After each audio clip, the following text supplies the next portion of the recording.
Bonjour et bienvenue sur le site de eliteextermination.com. Mon nom c'est Pascal. Aujourd'hui, je vous parle du raton laveur. S'il y a un raton laveur qui rôde autour de votre maison ou qui a élu domicile sous votre cabanon, sous votre remise ou en dessous de la galerie, qu'est-ce qu'on peut faire? C'est quoi les trucs, les astuces? Si pire que ça, il est entré dans votre entretoit, inquiétez-vous pas, vous n'êtes pas le seul au Québec à qui ça arrive souvent, fréquemment, des ratons laveurs qui se ramassent dans le grenier, dans l'entretoit. Qu'est-ce qu'on peut faire? C'est quoi nos services? C'est quoi nos méthodes? C'est quoi les risques? Je vous explique tout ça. S'il y a un raton laveur qui tourne autour de votre domicile, il cherche ou de la nourriture ou un abri. Donc, coupez toute source de nourriture, comme supposons les vidanges. Essayez de le rendre inaccessible au raton laveur en le rangeant quelque part ou attachant à la poubelle d'une certaine façon. Il va chercher peut-être aussi le compost ou votre jardin, si vous faites un petit potager. Essayez de le clôturer, essayez de faire en sorte que le raton ne peut pas avoir accès. C'est peut-être pas évident, mais essayez le plus possible de couper de la nourriture. Du moins qu'il y ait moins d'accès à la nourriture chez vous que chez votre voisin. Il va aller chez votre voisin. Seconde chose, il va chercher un abri. Fait que souvent, s'il y a un dégagement entre le cabanon, le sol, s'il y a un trou, ou sous votre galerie, bloquez-les, bouchez-les, mettez du grillage, de la roche, du ciment, n'importe quoi, avant que le raton laveur le trouve. Parce que tant qu'il ne l'a pas trouvé, vous pouvez calfeutrer, ça se fait bien.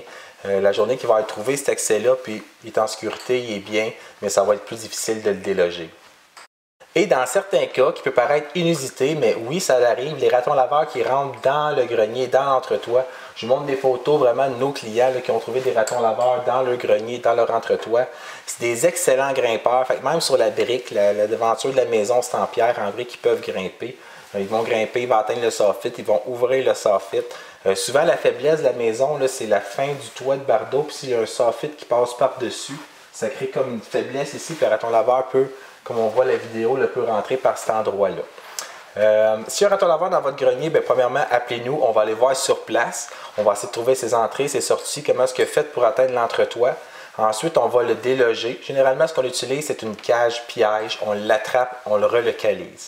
L'hiver, le raton laveur va chercher à hiverniser. Il va essayer de trouver un endroit où passer l'hiver au chaud. Il n'a pas nécessairement besoin de se nourrir parce qu'il a accumulé suffisamment de graisse pour pouvoir passer tout l'hiver sans se nourrir.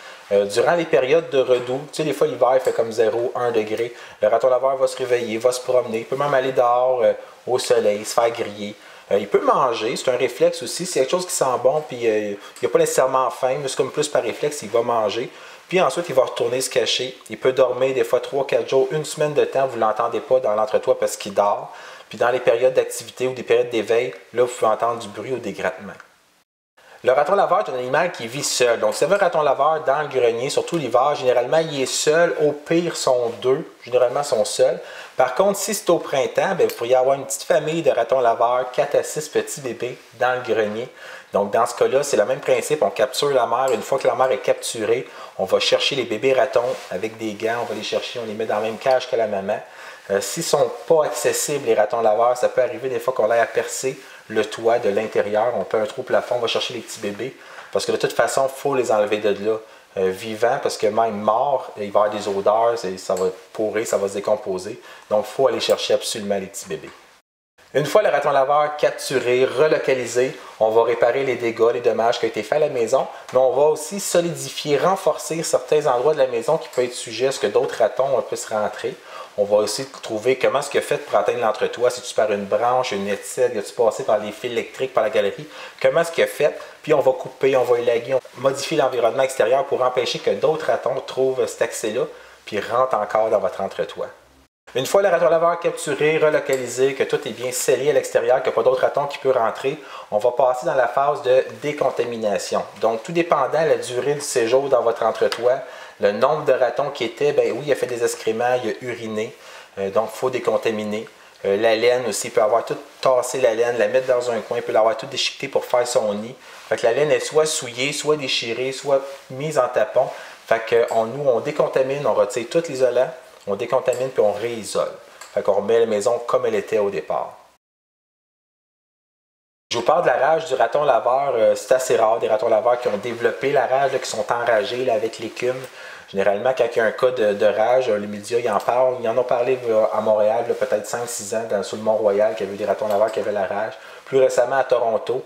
Mais les villes, généralement, quand il y a une surpopulation de ratons laveurs puis un potentiel pour la rage, ils vont laisser des petits antibiotiques, des petites capsules vertes dans les endroits où les ratons se promènent pour qu'ils mangent, justement, pour empêcher qu'ils développent la rage. Parce qu'ils ont tout le gène de la rage en eux. Fait que si vous faites mordre, graffiner, si vous êtes en contact avec les excréments, l'urine direct même un corps mort de raton laveur, allez tout de suite chez le médecin. Parce que si vous attendez les symptômes, la rage, ça ne se guérit pas. Même chose de votre animal domestique, votre chien, votre chat se fait mordre par un raton laveur ou vous-même. Si vous développez la rage, c'est fatal, malheureusement. Par contre, si vous allez rapidement à l'hôpital, ils peuvent vous donner un vaccin anti-ratique qui va empêcher que la rage se développe. Donc, ça peut sauver la vie à vous ou votre animal domestique. Donc, si vous avez un raton laveur qui a eu domicile dans votre entretoit ou sous votre cabanon, appelez Élite Extermination. Ça va nous faire plaisir d'aller voir sur place. On va pouvoir vous donner des conseils, on va vous dire qu'est-ce qu'on peut faire pour vous aider. On peut capturer, on peut décontaminer, on peut aussi arranger les dommages qui étaient faits à la maison. Pour tout autre renseignement, appelez Élite Extermination.